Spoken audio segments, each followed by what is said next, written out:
అయితే విష్ణు పృథ్వీ ఒక love track నడిచింది. అలాగే మన యష్మి అండ్ నిఖిల్ది ఒకటి అనుకోకుండా నడిచింది. సో రెండు దగ్గర ఉండి చూసారు, మీకేమనిపించింది?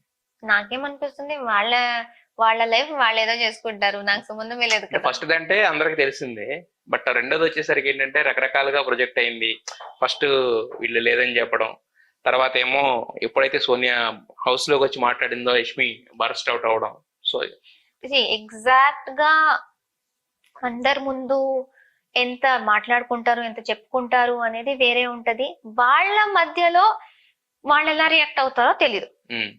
నేను పర్సనల్ గా అయితే నిఖిల్ యష్మితో ఉన్నప్పుడు వాడు ఎలా రియాక్ట్ అయ్యాడు, లేకపోతే యష్మి నాకెంత చెప్తుందో నాకు అంతే తెలుసు.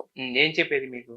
సో నాకు ఏం తెలిసేదంటే, యూజువలీ కొన్ని విషయాలలో యష్మికి ఏదో చేసి పెట్టడం, లేకపోతే ఏదో మాటల్లో స్మైల్స్ లో ఆ కేరింగ్నెస్ జనరల్ గా ఆమెకి ఒక ఫ్రెండ్ కన్నా ఎక్కువగా వచ్చేలా ఒకలా ప్రవర్తించాడు అనేది ఆమె కనిపించేది.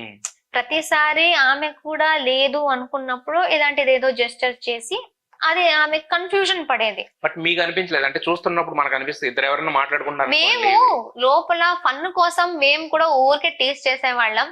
వాడు నన్ను కొట్టేవాడు, మా బాండే వేరే. నేను ప్రతి ఒక్కరిని కూర్చుని నేను టీస్ చేసుకుంటూ ఉంటా, అది వేరే ఫన్ గా జరిగేది. బట్ సోనియా వచ్చి ఇదంతా చెప్పినప్పుడు మొత్తం సీరియస్ అయింది. అది వాళ్ళిద్దరే మాట్లాడొచ్చు కానీ వేరెవ్వరు చెప్పలేరు. అదే, బట్ దాంట్లో కూడా ఒకళ్ళేమో నువ్వు చేయలేదా, నువ్వు నా ఫీలింగ్స్ ఇవన్నీ అవన్నీ జస్ట్ ఓన్లీ దీనికేనా అంటాడు. ఆయనేమో నేనేం చేయలేదు, జస్ట్ నువ్వు మాట్లాడలేదు, ఫ్రెండ్ గా కూడా మాట్లాడలేదు అని చెప్పి చేశారని చెప్పి ఆయన అంటారు. ఒక కన్ఫ్యూజన్ అంత క్లీన్ గా ఏం లేదు. డెఫినెట్లీ ఇలా ఒకరు ఆ ఫీలింగ్ ఇస్తేనే ఇంకొకరికి ఆ ఫీలింగ్ వస్తది కానీ ఊరికే గుడ్డిగా. సో ఆయన అనుకోకుండా అలా అయిపోయిందా? ఎందుకంటే యష్మి ఒక క్లోజ్ ఫ్రెండ్ గా అయిపోయింది. సో ఆ కేరింగ్ నేచర్, ఆ ఫ్రెండ్లీనెస్ అది ఎక్కువ చూపించేసరికి అలా అనిపించేసిందా? అది అందుకే నేను చెప్పాను, వాళ్ళిద్దరు తప్ప వేరే ఎవ్వరు చెప్పలేరు గట్టిగా నిజంగా ఏమైంది అనేసి. వాళ్ళు ఎంత చెప్పారో, కెమెరా ముందు ఎంత కనిపించిందో నాకు తెలియదు కదా, నేను వాళ్ళ చుట్టూనే ఉండను. సో ఆయన ఎలా బిహేవ్ చేస్తే ఆమెకి ఎలా అనిపించింది అనేది నేను మీకు ఫ్యాక్ట్ గా చెప్పలేను. ఆమె నాకు ఎంత చెప్పిందో ఆర్ అందరికి అలానే చెప్పింది, అంతే మాకు కూడా తెలుసు. అదే నేను అనేది, ఇప్పుడు మీకు చెప్పిందంటే ఆమె కనిపించబట్టే కదా చెప్పింది. బట్ ఆమె కనిపించిందంటే మీరు అన్నట్టు ఊరికినే జస్ట్ అతనే అతని దారిలో అతను ఉంటే ఈమెకైతే అలాంటి ఫీలింగ్స్ హోప్స్ రావు కదా. సో అది జస్ట్ హిస్ ఫ్రెండ్లీ నేచర్ కొంచెం అలా కొంచెం ఎక్స్ట్రా అయిపోయి అలా అనిపించేసిందా? Maybe that's the case, I don't no.